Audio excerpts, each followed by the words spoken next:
Wesh, bien ou quoi? Tranquille ou quoi? Ouais, ouais, tranquille. Ouais, je sais, vous allez tous me parler de la défaite du Paris Saint-Germain à la Madrid. D'accord, j'ai compris. Le Paris Saint-Germain, c'est nul à chier. Mais mesdames et messieurs, là, on n'est pas là pour parler de ça. Vous savez très bien ce qui se passe en ce moment. C'est la guerre en Ukraine. C'est chaud. Les réfugiés commencent à partir de partout. Tous les pays européens acceptent les Blancs. Et quand t'es noir, ils te disent va te battre. Voilà, donc là, c'est absolument incroyable tout ce qui se passe. Mais là, le président ukrainien a fait une interview hier où il disait que l'OTAN, l'Europe, c'était des menteurs et que lui, il allait se tourner vers Poutine. Vous vous rendez compte de cette dinguerie? Donc là, le président, après au moins 17, 18 jours de résistance, là, le mec, il veut finalement aller dans le sens de Poutine. Donc là, tu es en train de nous dire que les résistants que tu as organisés et les armées que tu as galvanisées pour qu'ils se battent, hein, ils se sont battus pour rien.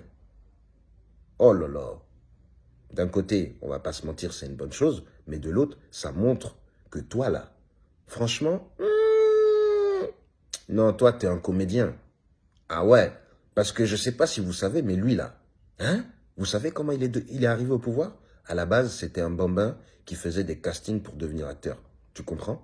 Il a fait son casting et après, il a été pris dans un film ou dans le film, hein, écoute bien le pitch du film. Alors, c'est l'histoire d'un mec qui part d'en bas et qui devient président. Tout le monde a kiffé le film en Ukraine. Et du coup, lui, il a dit, bon, bah, si les gens, ils ont un espoir en moi, bah, du coup, voilà, je vais me présenter. Et il est devenu président. Le comédien. Tu te rends compte? Donc là, les Ukrainiens, ils ont vu un mec qui faisait l'acteur, hein, parce que c'était un rôle. Il faisait l'acteur en mode, il devient président.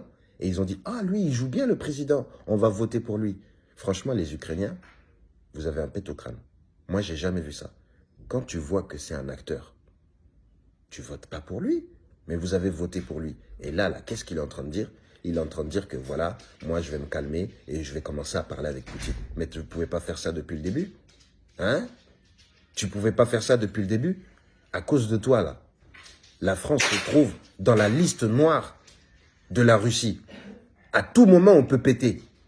Et toi, c'est maintenant, au bout de 20 jours, quand Poupou, il est bien énervé, que tu viens, tu dis, bon, ben voilà, l'Europe, l'OTAN, ils m'ont menti, ils m'ont pas envoyé des armes. Du coup, moi, ça y est, je vais commencer à parler avec Poupou.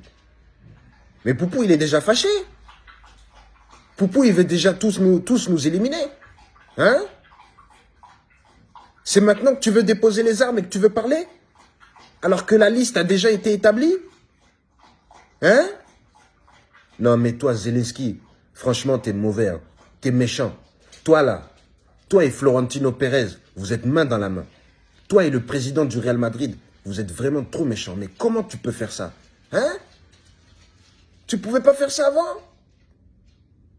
En tout cas, c'est bien, allez discuter. Et comme ça, vous arrêtez la guerre. Et comme ça, toutes les menaces, elles s'arrêtent. Parce que là, nous, on n'en peut plus. Hein. Franchement, on n'en peut plus. Là, tu te rends compte, à tout moment, l'électricité, elle peut couper. Internet, elle peut couper. On peut nous envoyer des bombes. Hein? Et puis, ils vont commencer à faire des annonces. Ouais, si tu as entre 18 ans et 60 ans et que tu es un homme, tu vas venir prendre les armes. Tu me vois, moi, sur le front? Mais t'es malade. Wesh, bien ou quoi? Tranquille ou quoi? Papa, papa, papa. Wesh, bien ou quoi? Tranquille ou quoi? Papa, papa, papa. Eh, wesh, bien ou quoi? Cachez-vous. Wesh, bien ou quoi? Ah, au secours. Ah. Mais non, mais moi, c'est pas possible. Tu me vois, moi, dans les tranchées en train de me cacher pour survivre. Hein?